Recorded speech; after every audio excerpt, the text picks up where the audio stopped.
Prologue: The Forgotten Prophecy. The film opens with a sweeping narration over dark imagery. Ancient manuscripts, stone temples, blood rituals. The prophecy of Anung Unrama is revealed. Long ago, demons forged the crown of the apocalypse, a relic said to grant ultimate control over the forces of hell and earth. But fearing its destructive potential, both angels and demons sealed it away. The prophecy states, "When the crown awakens, the beast shall rise, and the world shall burn or be reborn." We cut to modern times, where faint tremors shake ancient crypts, hinting the crown's reawakening. Years have passed since the Golden Army. Hellboy hides in rural isolation. His skin is scarred from countless battles, his horns filed down once again. He feels the weight of destiny pressing on him, constantly seeing visions of fire and destruction. He drowns his fears in alcohol and bitter humor. Despite his strength, he feels powerless against his own nature. His greatest torment isn't monsters, it's himself. Liz visits Hellboy, bringing their children, twins, around 8 years old. They are gifted but strange, their powers already manifesting. One shows fire like Liz, the other exhibits eerie, shadow-like abilities. Liz is tired of Hellboy running away. She confronts him. "You can't fight destiny by abandoning your family. They need you." Hellboy, conflicted, argues that his bloodline will curse them. Their conversation ends unresolved, leaving Hellboy shaken. Meanwhile, Abe Sapien, now a senior figure in the BPRD, investigates global disturbances, temples glowing, unnatural storms, and dead rising in ancient lands. He presents his findings to the Bureau, warning that all signs point to a single event: the awakening of a forgotten prophecy tied directly to Hellboy. The Bureau is divided: protect Hellboy or neutralize him before disaster strikes. A sinister cult called the Children of Earthas emerges. Led by Morwen, a necromancer queen, they believe Hellboy must wear the crown and fulfill his role as king of demons. Morwen herself claims to be a descendant of Lilith, the first demon, and intends to awaken her god, Earthas the Devourer, if Hellboy resists. Her presence is terrifying. Pale, ritual markings carved into her flesh, and a voice that whispers like ashes. Hellboy and Abe track Morwen's cult to a ruined fortress. Inside, they find dozens of followers chanting and summoning a massive war beast stitched from corpses. The battle is brutal, lit by torches and lightning. Hellboy smashes the beast with his right hand of doom, but during the fight, he sees visions. Himself, crowned and horned, leading armies of demons. He shakes it off, but deep inside, the vision unsettles him. The team visits a half-blind oracle in a forgotten monastery. She reads Hellboy's blood by burning it on sacred scrolls. Her words echo: "The crown will not be taken. It will choose. It may choose you, or it may choose your blood." Hellboy realizes this means his children are in danger. His anger rises. Destiny is no longer about just him but them. One night, cultists infiltrate Liz's safe house. In a tense sequence, Liz fights with fire against dozens of assassins, but Morwen herself appears and abducts one of the twins. Liz screams in fury, the house igniting around her. Hellboy arrives too late, holding his crying child while realizing the other has been taken.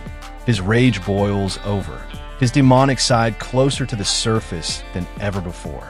To find Morwen, Hellboy and Liz venture into an underground realm beneath Eastern Europe, a labyrinth where the veil between the living and the dead is thin. They face mythic guardians, stone giants, skeletal knights, and rivers of blood. In the depths, they meet a chained fallen angel, wings burnt to ash. The angel cryptically tells Hellboy, "You fear the crown, but only a king may banish the devourer." Hellboy realizes destiny cannot be outrun. It must be confronted.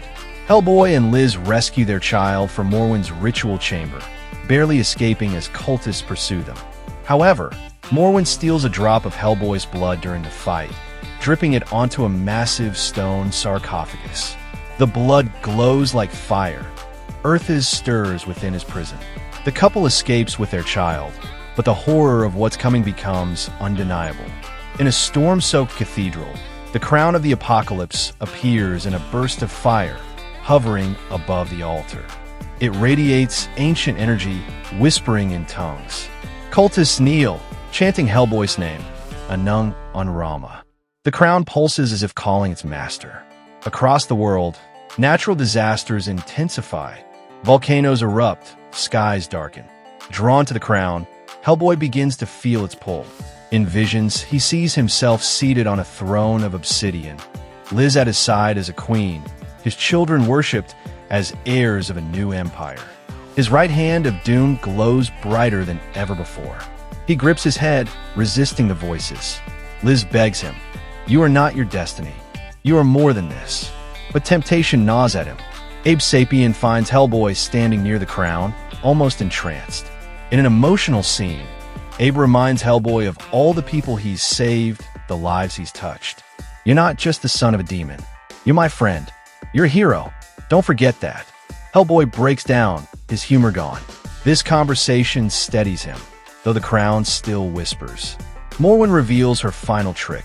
She never wanted Hellboy to wear the crown.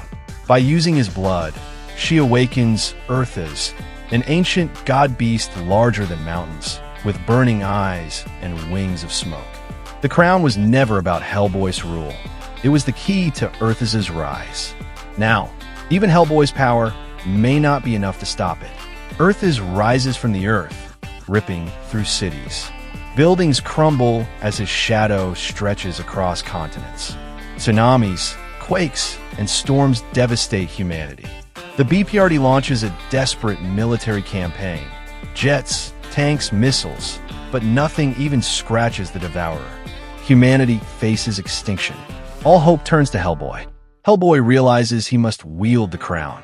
With grim resolve, he places it upon his head. His horns grow to their full length, his skin burns red, and fire surrounds him. For the first time, he appears in his true form, the beast of the apocalypse. Liz gasps, fearing she's lost him, but Hellboy grips her hand, whispering, "This is for us, not for them." The climax erupts in apocalyptic grandeur. Hellboy, crowned in a flame, charges Earthas. The battle is cataclysmic. Skyscrapers collapse as they exchange blows. Liz channels her fire into Hellboy, amplifying his strength. Abe coordinates BPRD support, guiding strikes to weaken Earthas. Hellboy uses the crown to channel all infernal energy into a single, devastating attack. Hellboy discovers the truth. The crown can only be destroyed if bound to his soul. To defeat Earthas, he must fuse with the crown, burning away his demonic essence. He risks annihilation, not just death, but erasure. He looks at Liz and the children one last time. With a roar, he plunges his flaming right hand into Earthas' heart, merging the crown into himself. The world shakes with a blinding explosion. Earthas disintegrates into ash, the crown shatters into fragments. Hellboy collapses, his horns cracked, his demonic fire extinguished. For a moment, everyone believes he's gone. Liz holds him, crying. Then, weak but alive, Hellboy opens his eyes. His skin looks more human than ever before, as if he has burned away part of his cursed bloodline.